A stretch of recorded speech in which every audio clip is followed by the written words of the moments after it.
من المتمسكين بولاية علي ابن أبي طالب وأولاده المعصومين. الحمد لله الذي جعلنا من الباقين على السيد الشهداء وأولاده وأصحابه المظلومين.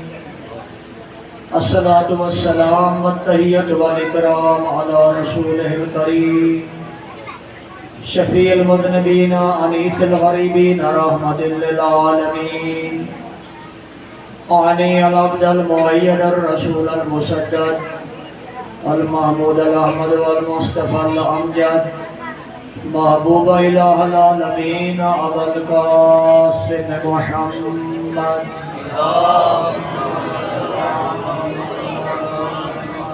ثم الصلاة والسلام والتحية والإكرام على آله الطيبين الطاهرين المعصومين واللعنة الدائمة على أعدائهم أجمعين ملعونين من يوم عداوتهم إلى قيام يوم الدين وبعد يوم الدين. أما بعد فقال الله تعالى في كتابه المجيد بسم الله الرحمن الرحيم.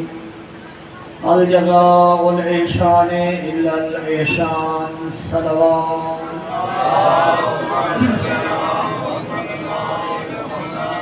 دعائے اللہ کے عالم آل محمد کی عزت و عظمت کے صدقے میں ہم سب کی اس عظیم عبادت کو منظور و مقبول فرمائے. عالمین کا پروردگار بحق بیمار کربلا مریض مومنین و مومنات مسلمین و مسلمات کو شفا عطا فرمائے. بحق شہداء کربلا مرحوم مومنین و مومنات مسلمین و مسلمات کی مغفرت فرمائے. اللہ کے عالم بانیان ادا کا صف ادا بچایا دربار الہیہ میں منظور و مقبول فرمائے. مومنین و مومنات کا دام دن ہمیں سخن قدم تعاون مالک اپنے دربار میں منظور و مقبول فرمائے. اپنے دربار الہیہ سے دربار رسالت و عصمت و امامت سے اجر عظیم عطا فرمائے. جتنی حاجات دلوں میں لے کے بیٹھے ہو مائیں بہنیں بیٹیاں بزرگ جوان عزیز مالک سب کی ہوائے بشریہ کو پورا فرمائے. ہماری دعاؤں کو مستجاب فرمائے. اپنی دعاؤں کی قبولیت کے لیے صلوات.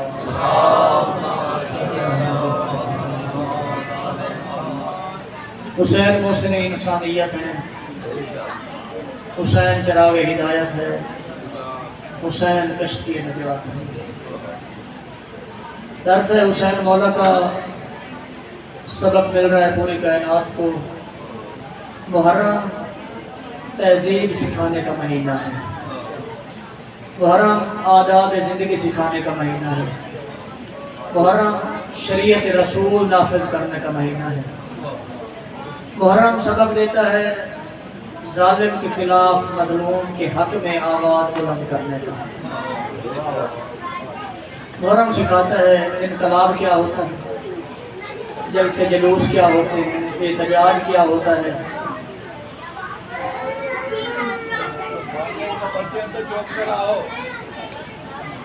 محرم در حقیقت کردار سازی کا مہینہ ہے، چراغ ہدایت کا مہینہ ہے. سبق حاصل کیا جاتا ہے، زندگی بدلی جاتی ہے. ایک عہد کیا جاتا ہے کہ مولا ہم آپ کے لشکر کے طلبگار ہیں. مولا ہم آپ کے سپاہی بننے کے لیے تیار ہیں. مولا آپ نے جو حال میں ناصر ینصرنا کی صدا بلند کی تھی کہ کوئی ہے میری مدد کرنے والا، مولا ہم اس پہ لبیک کہنے والے ہیں. محرم مہینہ ہے حسین کی اس صدا پہ جو 61 ہجری میں بلند ہوئی تھی، اس پہ لبیک کہہ کے اپنے آپ کو حسین کا حسینی سپاہی ظاہر کرنے کا. اور وہ کردار کے ساتھ ہوتا ہے. شیعہ سنی بھائی کردار کے ساتھ انسان حسینی بنتا ہے. کردار بلند ہو، کردار کی رفتیں عظمتیں بلند ہوں تو انسان حسینی بنتا ہے. میں نے گزارش کی تھی بہت سے ہستیوں کی، بہت سی شخصیات کی قربانیوں کا نتیجہ ہے کہ آج میں مسلمان ہوں، آج میں کلمہ گو ہوں. بہت سی ہستیوں کے احسان کا نتیجہ ہے، ان کی محنتوں کا نتیجہ ہے. ان میں سے 6 ہستیوں کا اہم کردار ہے. 3 مرد ہیں، 3 مستورات ہیں. ایک مستور کا کردار میں پڑھ رہا تھا کہ ایک مرد اور ایک مستور نے مکہ کی سرزمین پہ دین خدا کو پالا. ایک مرد اور ایک مستور نے مدینہ کی سرزمین پہ دین خدا کو سنبھالا. ایک مرد اور ایک مستور نے کربلا کی نمی پہ دین خدا کو سہارا دے دیا۔ وہ بی بی جو مکہ میں دین خدا کو پال رہی تھی، اس بی بی کا نام ہے خدیجۃ الکبریٰ سلام اللہ علیہا۔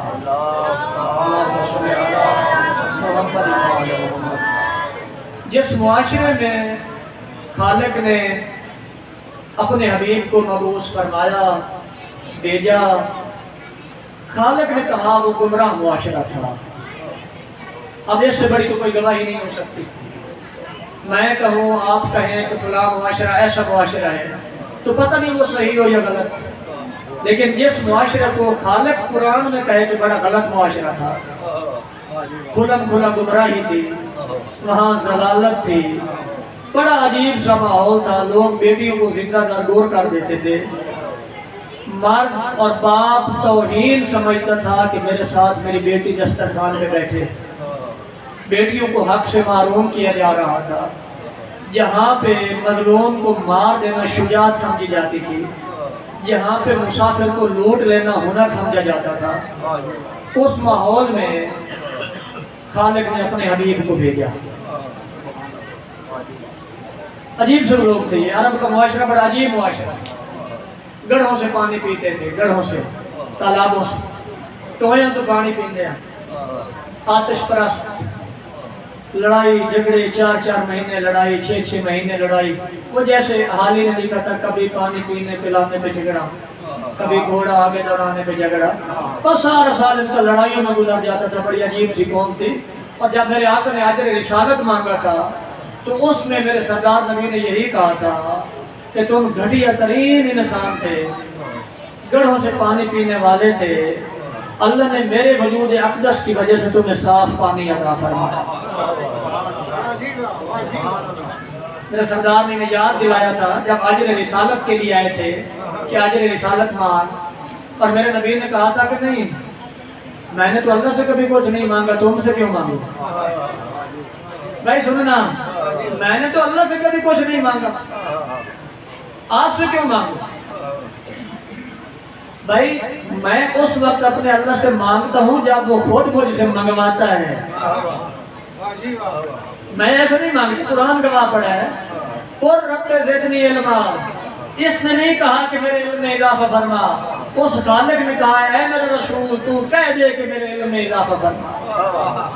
تو اس کا مطلب ہے کہ اس نے نہیں مانگا، اس نے منگوایا ہے، میں تو ادھر سے نہیں مانگتا، تو میں آپ سے کیوں مانگوں؟ حق رسالت اور اجر رسالت دینے کے لیے آ گئے ہو، یہ امت آ گئی تھی کہ آپ نے ہمیں کلمہ پڑھایا، نماز سکھائی، یہ کیا وہ کیا، تو آپ کچھ مانگے ہم آپ کو اجر رسالت دیتے ہیں۔ آپ نے فرمایا میں تو ادھر سے کچھ نہیں مانگتا، آپ سے کیوں مانگوں؟ تو میرا مولا، میرے آقا حبیب کبریا کیوں نہیں مانگتے؟ آپ کیوں نہیں مانگتے؟ فرمایا مانگنے والوں کے حالات پہلے دیکھ چکا ہوں، جنہوں نے مانگا ہے نا ان کی صورتحال دیکھ چکا ہوں۔ موسیٰ نے دیدار مانگا تھا، ایسا دیدار ہوا کہ بے ہوش پڑ رہا۔ کوہ طور پہ جناب موسیٰ نے جب دیدار مانگا تھا، کوہ طور پہ بے ہوش ہو گئے تھے جناب موسیٰ، 200 بندہ مر گیا تھا۔ جناب موسیٰ کے ساتھ جو گئے ہوئے تھے 200 بندہ، اور 40 بے ہوش ہو گئے تھے، ان میں جناب موسیٰ بھی تھے۔ کہا موسیٰ نے دیدار مانگا تھا، ہوش اڑ گئے تھے۔ عیسیٰ نے اللہ سے ملاقات مانگی تھی، ملاقات کرنے گیا تھا، وہاں پہ روک لیا، چوتھے آسمان پہ ابھی بیٹھے ہیں۔ میں ادھر سے مانگوں، مانگنے والوں کے حالات دیکھ چکا ہوں۔ سلیمان نے حکومت مانگی تھی اتنی بڑی حکومت، رب اغفر لی وہب لی ملکا لا ینبغی لأحد من بعدی انک انت الوہاب، میرے اللہ ایسی حکومت عطا کرنا جو میرے بعد کسی کو عطا نہ کرنا، ایسی بڑی حکومت دینا جو بعد میں کسی کو بھی نہ دینا۔ اتنی بڑی حکومت مانگی اور ملا کیا؟ چھوٹی سی انگوٹھی مانگی حکومت، ملی چھوٹی سی انگوٹھی، وہ سلیمان نبی ہاتھ میں پہن لیتے تو سلیمان مالک الملک بن جاتے، انگوٹھی اتار دیتے تو سلمان بے ملک بن جاتے۔ اتنی بڑی حکومت مانگی، انگوٹھی میں انگوٹھی ملی، پہن لیتے تو مالک الملک، سلمان کی حکومت اور بادشاہت ہوتی، اتار دیتے تو سلمان بے ملک۔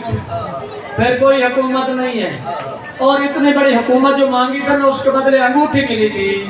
ادھر سے میرے حبیب کا جو ولی تھا، جو خلیفہ تھا، جو جانشین تھا، وہ پکار کے بڑے فخر سے کہہ رہا تھا، سلیمان انگوٹھیاں مانگ مانگ کے حکومت کرنا اور بات ہے، انگوٹھیاں زکوٰۃ میں دے کے ولایت کی دھوم مچا دینا اور بات ہے۔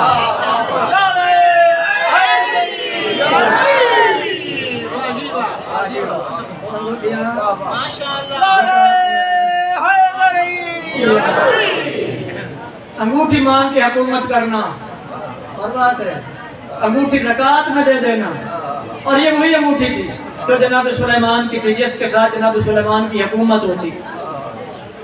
انگوٹھی پہن لیتے تھے تو پھر تخت ہوا میں اڑتا تھا، پھر پرندے سایہ کرتے تھے، پھر چرند پرند تابع ہو جاتے تھے، پھر ہوائیں تابع ہو جاتی تھی، سارا نظام جنات تابع ہو جاتے تھے، پھر سارا نظام تھا، جب اتار دیتے تھے پھر کچھ تابع نہیں رہ جاتا تھا۔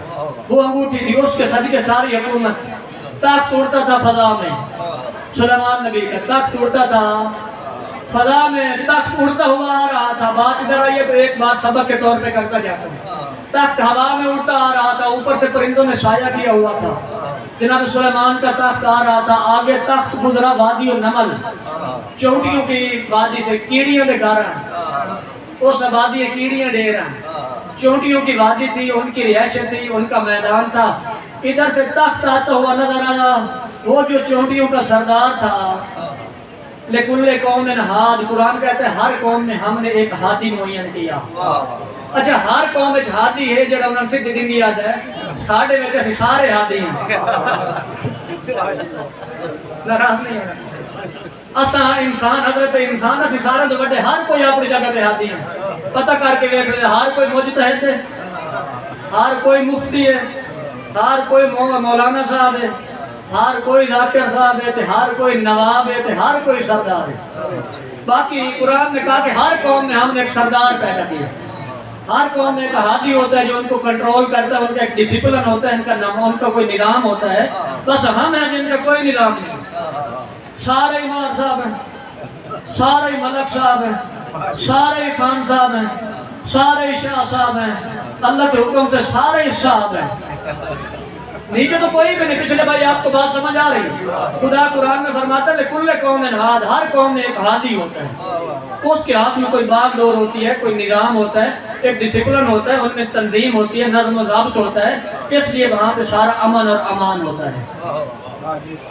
وہ ان کا چونٹیوں کا جو سردار تھا، کیڑیاں کا سردار، اس نے تخت میں اڑتا ہوا، ہوا میں اڑتا ہوا تخت سلیمان دیکھا۔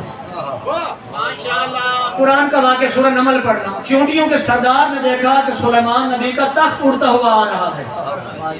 اس نے اپنی قوم میں اعلان کیا، اس سردار نے چونٹیوں میں اعلان کیا کہ ساری جلدی جلدی اپنے سوراخوں میں چلی جاؤ، اپنے گھروں میں چلی جاؤ، اپنے دلوں میں چلی جاؤ، سلیمان کا تخت آ رہا ہے، ساتھ لو لشکر ہے، ہو سکتا ہے وہ تمہیں اپنے پاؤں کے نیچے کچل دیں اور انہیں خبر ہی نہ ہو۔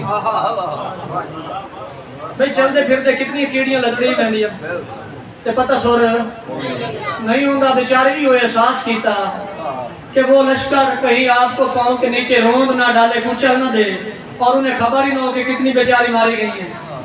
یہ بات وادی میں کھڑی ہوئی چونٹیوں کے سردار نے کی، میلوں کا سفر تھا، سلیمان نبی نے سن لی۔ بندہ کہتے ہیں نبی ہمارے جیسا ہوتا ہے، بھائی مولوی کہتا ہے نبی ہمارے جیسا ہوتا ہے۔ میلوں کا فاصلہ تھا، اللہ کا قرآن کہتا ہے میلوں کا فاصلہ تھا، جہاں چونٹی بولی تھی، جہاں سلیمان کا تخت فضا میں تھا، سلیمان نبی نے آواز سن لی تھی۔ میں کہتا ہوں چونٹی مولوی صاحب کے کان کے اندر جا کے بولے پھر بھی نہیں سمجھ آئے گی۔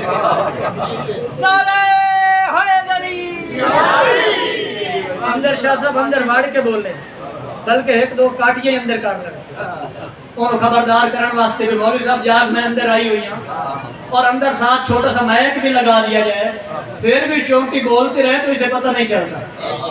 نبی اسے کہتے ہیں جو پوری کائنات کا نبی ہوتا ہے، صرف انسانوں کا نبی نہیں ہوتا، نبی کائنات کا نبی ہوتا ہے، جانوروں کی بولیاں بھی نبی سمجھتا ہے۔ چونٹی یہاں بولی، سلیمان نبی نے وہاں سن لیا، اور سمجھ بھی لیا کہ اس نے کہا کیا ہے۔ صرف آواز نہیں کہ آواز آ گئی مگر الفاظ کی سمجھ نہیں آئی، سارا کچھ سمجھ لیا اللہ کے نبی نے۔ نبی نے وہاں سے اپنا ایک فوجی بھیجا، کہا جا کے اس چونٹی کو گرفتار کر کے میرے پاس لیا، یہ جو بولی ہے نا اس کو پکڑ کے میرے پاس لیا۔ آپ بتانا ہمیں پکڑنے کے لیے، ہم جرم کریں ہمیں پکڑنے کے لیے تو پولیس آتی ہے، جہاں مجرم چونٹی ہو اس کو پکڑنے کے لیے فوجی کون سا گیا ہوگا؟ کون سی فوج بھیجی ہوگی؟ کون سا سپاہی بھیجا ہوگا؟ کوئی مچھر مکوڑا چلا گیا ہوگا۔ اس نے جا کے چونٹی کو پکڑ لیا۔ اب دیکھنا چونٹیاں گھس گئی تھی دلوں میں اور ساری ایک جیسی ہوتی ہیں۔ اچھا ہم تو کپڑوں کی وجہ سے، شکل صورت کی وجہ سے پہچانے جاتے ہیں نا انسان، لیکن چونٹیاں تو ساری ایک شکل صورت کی ہوتی ہے، سب کا لباس ہی ایک جیسا ہوتا ہے، سب کی شکل صورت بھی سیم ہوتی ہے۔ وہ گھس گئی تھی سوراخ میں۔ نبی نے جو قاصد بھیجا تھا اس نے آ کے غلطی نہیں کی، اسی کو پکڑا جس نے کہا تھا۔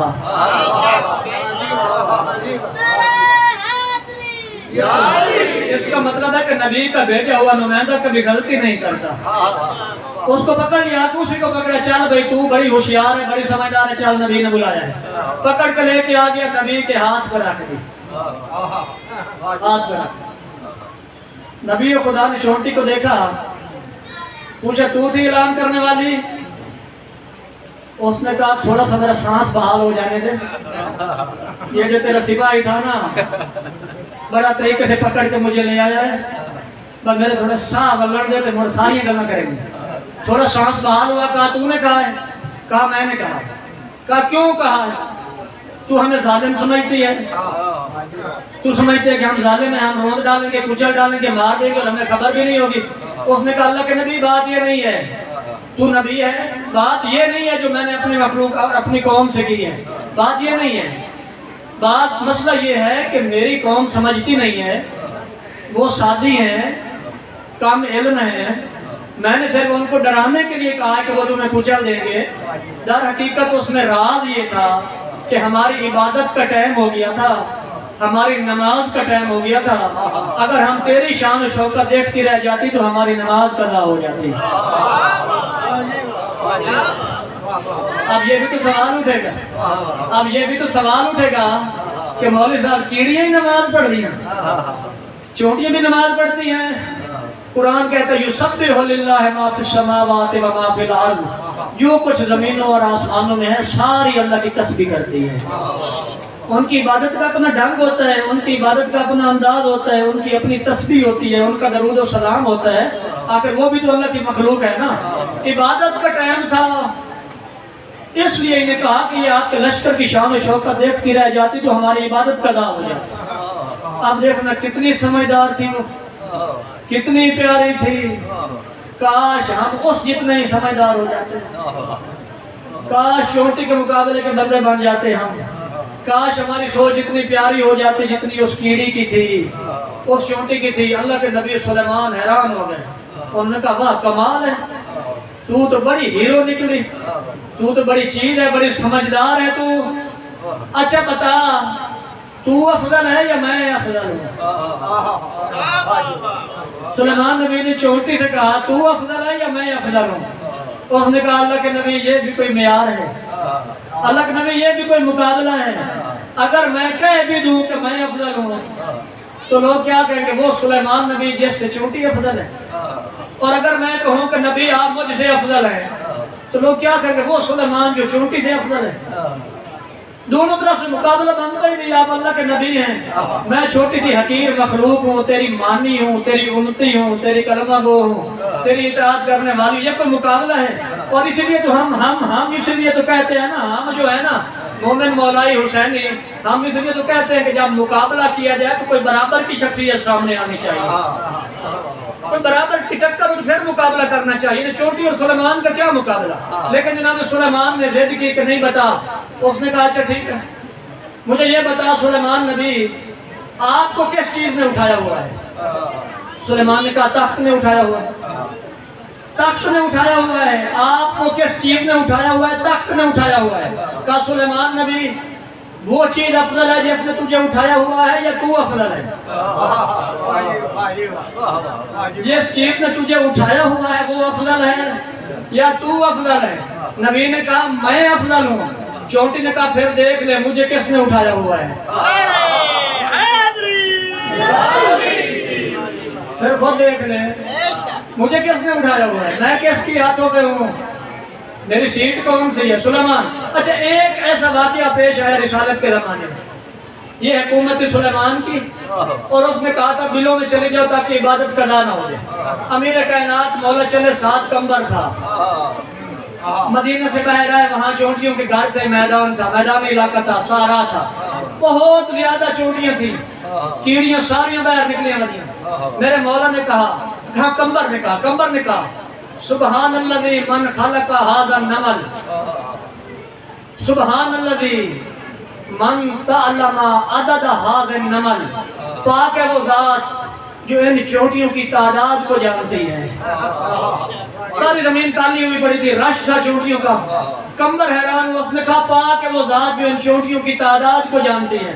میرے مولا امیر نے پیچھے مڑ کے دیکھا، کہا سالا کمبر یوں نہ کہے، یہ نہ کہے کہ وہ پاک ہے ذات جو ان کی تعداد کو جانتی ہے، بلکہ یوں کہے کہ پاک ہے وہ ذات جس نے ان کو خلق فرمایا۔ مولا ان کی تعداد کو کوئی اور بھی جانتا ہے، ان کی تعداد کو کوئی اور بھی جانتا ہے، خالق کو چلو اس نے کیا وہ ذات پاک ہے، تعداد کو کوئی جانتا ہے؟ میرے مولا نے مسکرا کے کہا کمبر صرف تعداد نہیں، میں علی جانتا ہوں ان میں نر کتنی ہے مادہ کتنی ہے،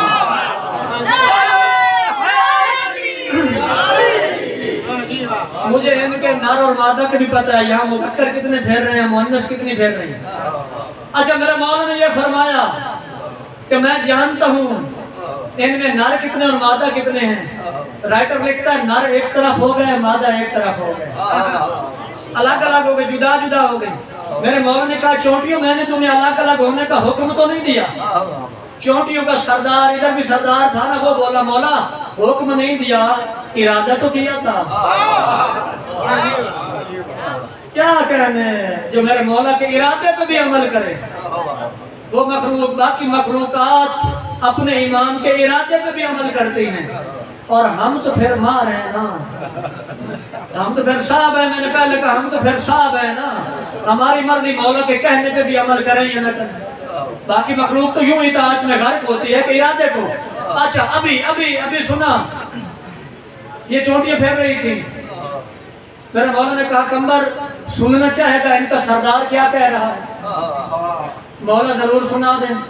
میرے مولا نے کمبر کے کانوں پہ ہاتھ پھیرے، کمبر چونٹیوں کے سردار کی آواز سمجھنے لگ گیا۔ چونٹیوں کا سردار کہہ رہا تھا جتنی اندر گھروں میں بیٹھی ہو باہر آ جاؤ، جتنی اندر گھروں میں بیٹھی ہو ساری باہر آ جاؤ، ساری قوم کو بلا رہا تھا سردار باہر، اپنے گھروں سے باہر۔ کمبر نے کہا مولا یہ کیا ہے؟ کل سلیمان نبی کے سامنے تھی، وہاں سردار کہہ رہا تھا اپنے گھروں میں چلے جاؤ، آج آپ کے سامنے ہے، سردار کہہ رہا ہے سارے باہر آ جاؤ۔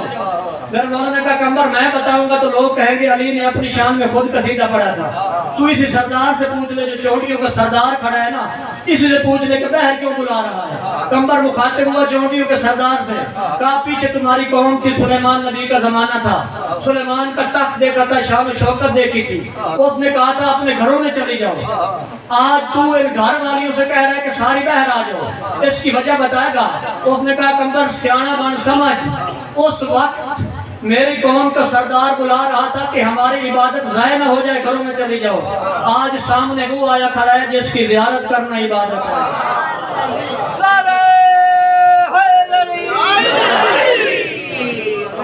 آج وہ ہے جس کا چہرہ دیکھنا عبادت ہے۔ آج باہر بلا رہی ہوں، عبادت آج اندر گھروں میں نہیں ہے، باہر ہے۔ وہ سلیمان نبی وہ تخت مانگنے آئے تھے، اجر رسالت کے لیے پوچھنے آئے تھے، یا رسول اللہ آپ ہم سے کچھ مانگ لیں۔ آقا نے کہا تھا نہیں، مانگنے والوں کے حشر دیکھ چکا ہو، جنہوں نے مانگے موسیٰ کو طور پہ پڑے رہے، دیدار مانگا تھا، عیسیٰ نے ملاقات مانگی تھی، چوتھے آسمان پہ بیٹھے ہیں، ادھر والے نے حکومت مانگی تھی، چھوٹی سی انگوٹھی ملی تھی، اب میں تو مانگنے سے رہا۔ اللہ نے کہا چلو میرا حبیب ہے، لوگوں میں مانگنے سے شرماتا ہوگا، خالق نے ایک رات کہا ٹائم نکال کے تنہائی میں آ جا۔ چلو یار مخلوق میں نہیں مانگتا، آ جا ٹائم نکال کے وہاں آ جا، وہاں بلا لیا شیعہ سنی بھائی، وہاں بلا لیا، اتنا قریب لے آیا۔ حضرت حسن زیدی مرحوم فرمایا کرتے تھے اتنے قریب چلے گئے اپنے خالق کے، اپنے مالک کے، یہ محبوب اپنے محبوب کے پاس اتنا قریب چلے گئے، جملے کا لطف لینا اور اس جملے کا ثواب مالک کنی زیدی صاحب کے نام اعمال میں جا کے فرمایا۔ وہ فرماتے تھے اتنے قریب چلے گئے، اتنے قریب چلے گئے کہ اگر مصطفیٰ چاہتا اپنے خدا کو گلے لگا لیتا، لیکن چونکہ اس کا گلا نہیں تھا لہذا حبیب کو گلا نہیں تھا۔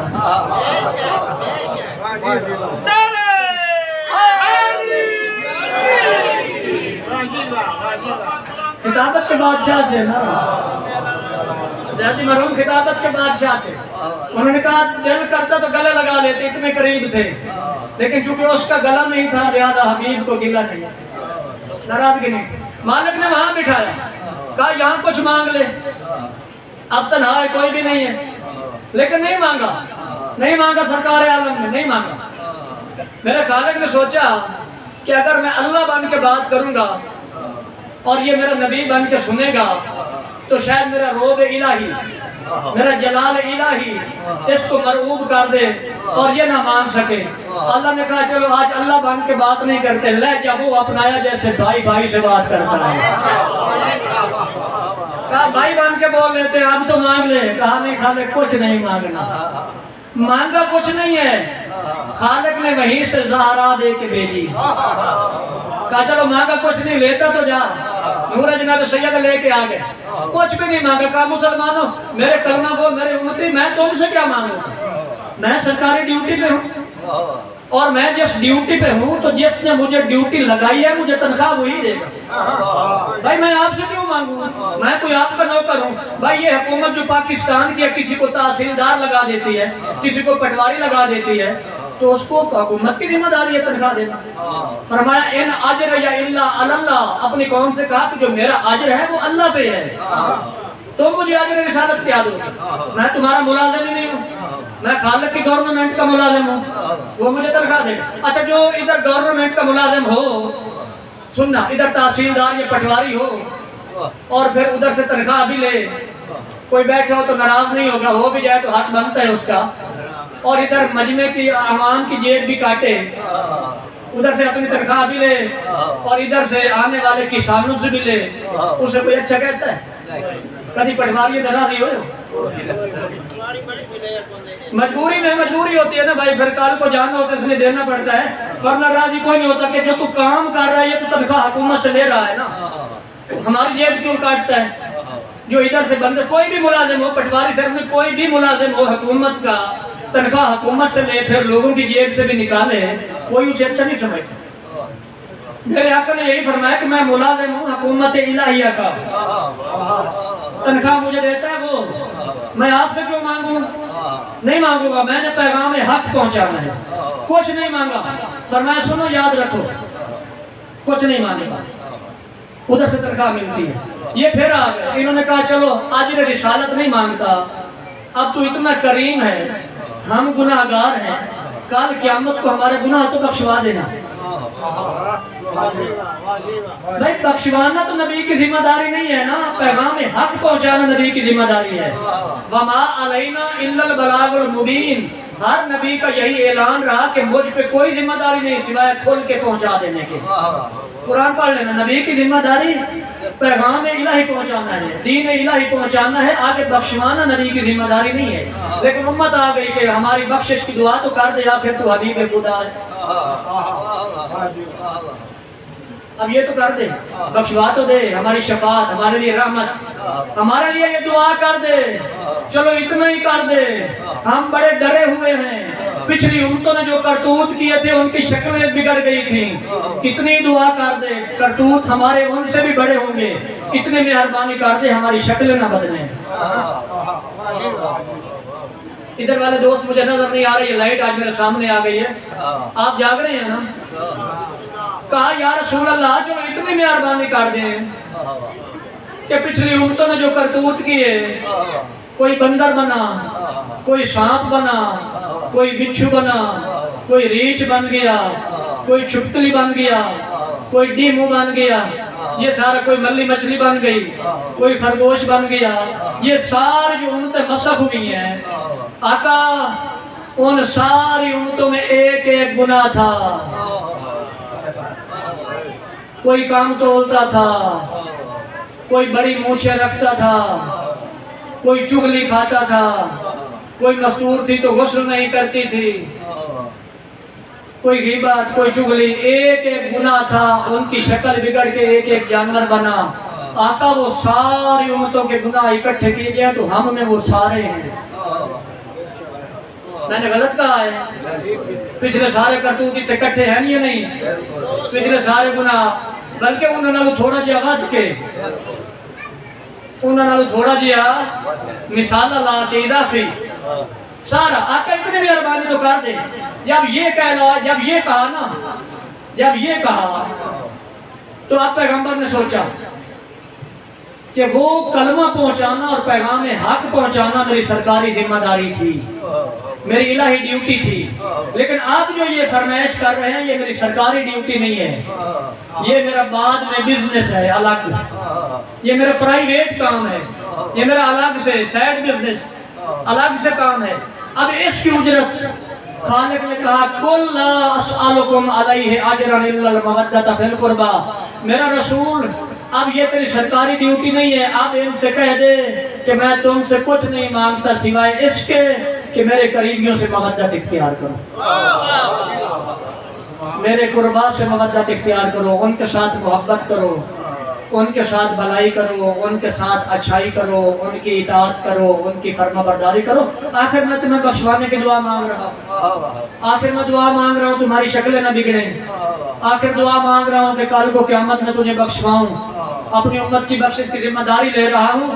تو اس کا اجر، کتنا پیارا دین ہے اسلام جس کا اجر صرف محبت قربا، کچھ نہیں مانگا، مال دنیا نہیں چاہیے، دولت نہیں چاہیے، بس صرف پیار مانگا اللہ کے نبی نے، پیار مانگا۔ آپ جتنے کلمہ پڑھنے والے بیٹھے ہیں تصویر دیکھنا، ایک بچہ کہیں پہ رولتا پھولتا جنگل میں کوئی لاوارث بچہ مل جائے جس کا کوئی نام ہی نہ ہو، آپ میں سے کوئی بندہ اس کو پکڑ کے لے آئے، اس کو نام دے، کیونکہ پتہ نہیں وہاں پھر رہا تھا، اس کو کوئی نام تھا بھی نہیں، یا تھا تو ہمیں تو پتہ نہیں کیا نام تھا، آپ اس چھوٹے بچے کا نام رکھے، اس کی پرورش کرے، اچھا پڑھائے لکھائے، کھانا پینا دے، پہننا اوڑھنا دے، سب کچھ کرے، کل کو اس کو آفیسر لگوا دے اور کہے کہ میں نے تیرے ساتھ جو بھلائی کی ہے اس کا اجر یہ ہے کہ تیرے سے چھوٹی ہے میری اولاد، یہ میری جو اولاد ہے نا ان کے ساتھ تو اچھا بن کے رہنا، اور کل کو وہ لاپرواہی کرے تو کوئی اس کو اچھا کہے گا؟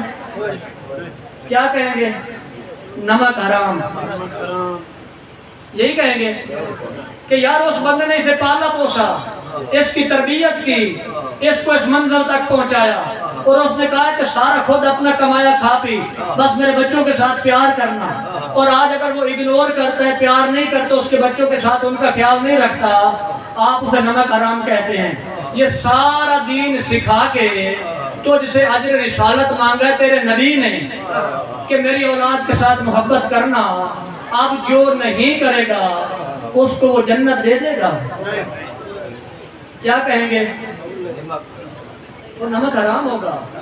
مودت قربا مانگی ہے، اپنے احسانات کا نتیجہ، وہ جو اسلام کو پالا تھا، بات ادھر سے چلی اور یہاں تک پھر آ گئی، کیونکہ میں نے اپنے موضوع میں ہی چلنا ہوتا ہے۔ وہ ساری جو محنت تھی، اس کا جو اجر مانگا، وہ مودت فی القربا مانگی کہ میرے قربا سے محبت کرو، ان کے ساتھ مودت اختیار کرو، ان کے ساتھ پیار کرو، ان کی خوشی میں خوشی کرو، ان کے غم میں غم کرو۔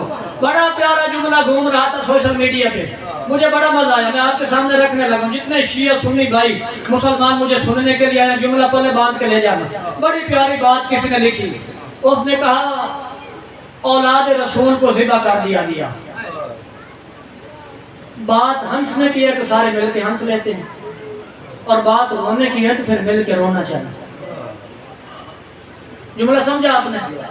مقدمہ کیا کہ اولاد رسول کو ذبح کر دیا گیا، مسلمان بات ہنسنے والی ہے تو پھر مل کے ہنس لیتے ہیں، بات جشن منانے والی ہے تو مل کے جشن منا لیتے ہیں، بات رنگ برنگے کپڑے پہن کے دربار گھومنے کی ہے تو گھوم لیتے ہیں، بات کرکٹ میچ رکھنے کی ہے تو رکھ لیتے ہیں، اور بات اگر سوگ اور پرسہ دینے کی ہے تو پھر مل کے دیتے ہیں۔ میری بات پچھلے دوستوں نے سمجھی ہے؟ غیرت انسانیت کیا کہتی ہے؟ غیرت و حمیت۔ اپنے محلے میں کوئی دکھ ہو جائے نا تو محلے والے، اپنی آبادی والے اپنے خوشی کے پروگرام ترک کر دیتے ہیں، یار قریبی فوت کی ہو گئی ہے۔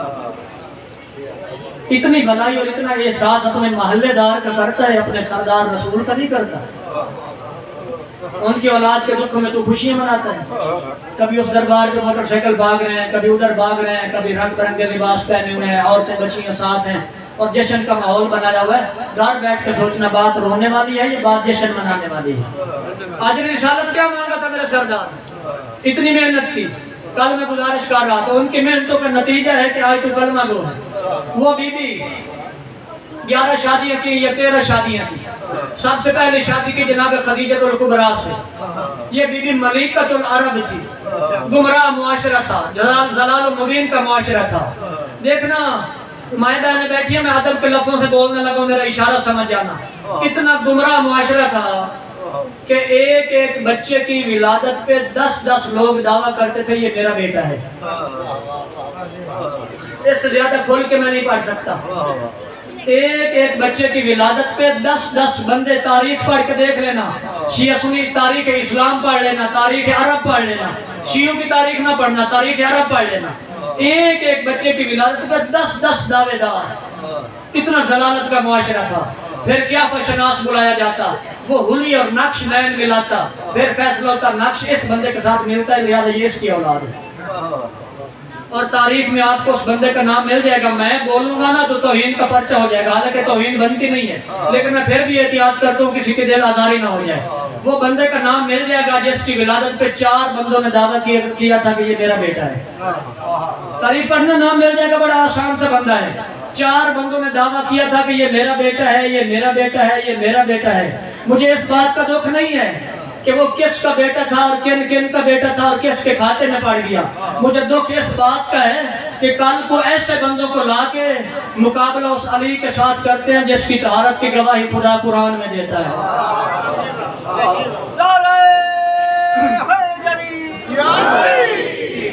مقابلے کے لیے لے آتے ہیں ایسے ضلال و مبین کے معاشرے میں جہاں پہ یہ نام تھے عورتوں کے اور یہ سلسلہ تھا ولادت کا۔ اس معاشرے میں جناب خدیجہ محسن اسلام کو طاہرہ کے لقب سے یاد کیا جاتا تھا۔ جناب سیدہ کی ماں کو طاہرہ، پاک و پاکیزہ کے لقب سے یاد کیا جاتا تھا، جناب خدیجہ الکبریٰ کو۔ اور پھر ستم کیا مسلمان نے، شیعہ سنی بھائی، ستم کیا مسلمان نے۔ راوی خریدے گئے، رائٹر خریدے گئے، مورخ خریدے گئے، اپنی مرضی کی تاریخ لکھوائی گئی۔ لکھوایا گیا یہ بی بی 40 سال کی تھی جب شادی ہوئی اور بیوہ تھی اور 4 شادیوں پہلے کر چکی تھی۔ میں ایک اہل سنت بھائیوں کی کتاب کا حوالہ دینے لگا ہوں، 2 شیعہ کتابوں کا حوالہ دینے لگا ہوں، تیسرا حوالہ آپ کے سینے سے اگلوانے لگا ہوں۔ غور کرنا، کتاب اہل سنت بھائیوں کی طبقات ابن سعد، کتاب کا نام ہے طبقات ابن سعد۔ وہ رائٹر لکھتا ہے کہ عام الفیل والا جو سال تھا جس میں ابرہ نے ہاتھی لے کے خانہ خدا پہ حملہ کیا تھا، اس سال میں سردار دو جہاں کی ولادت تھی اور اس سے 3 سال پہلے جناب خدیجہ کی ولادت تھی۔ یعنی بوقت شادی رسول خدا کی عمر 25 سال تھی اور خدیجہ الکبریٰ کی عمر 28 سال تھی اور بی بی کنواری تھی۔ اہل سنت رائٹر کا یہ بیان ہے طبقات ابن سعد میں کہ بی بی نے کوئی شادی نہیں کی تھی، 28 سال عمر تھی، پیغمبر سے صرف 3 سال بڑی تھی۔ کتاب کا نام ہے تفسیر انوار النعمانیہ، سید نعمت اللہ جزائری علامہ باقر مجلسی کے ڈائریکٹ شاگرد ہیں، انہوں نے تفسیر انوار النعمانیہ میں لکھا ہے بی بی کی عمر مبارک 27 سال تھی اور بی بی کنواری تھی۔ ذیشان حیدر جوادی ان کا قرآن اور نہج البلاغہ کا ترجمہ بھی ہے، انہوں نے اپنی تفسیر میں لکھا ہے بی بی کی عمر مبارک 27 سال تھی اور بی بی کنواری تھی۔ 3 کتابوں کے حوالے ہو گئے اور جتنے مولا کے گھر میں غیر جانبدار ہو کے مولا کو حاضر ناظر جان کے بیٹھے ہیں، حوالہ آپ کے اندر ہے، اگلنے لگا ہے۔ آپ انصاف سے بتانا، جس بی بی کو اللہ نے 11 معصوم اماموں کی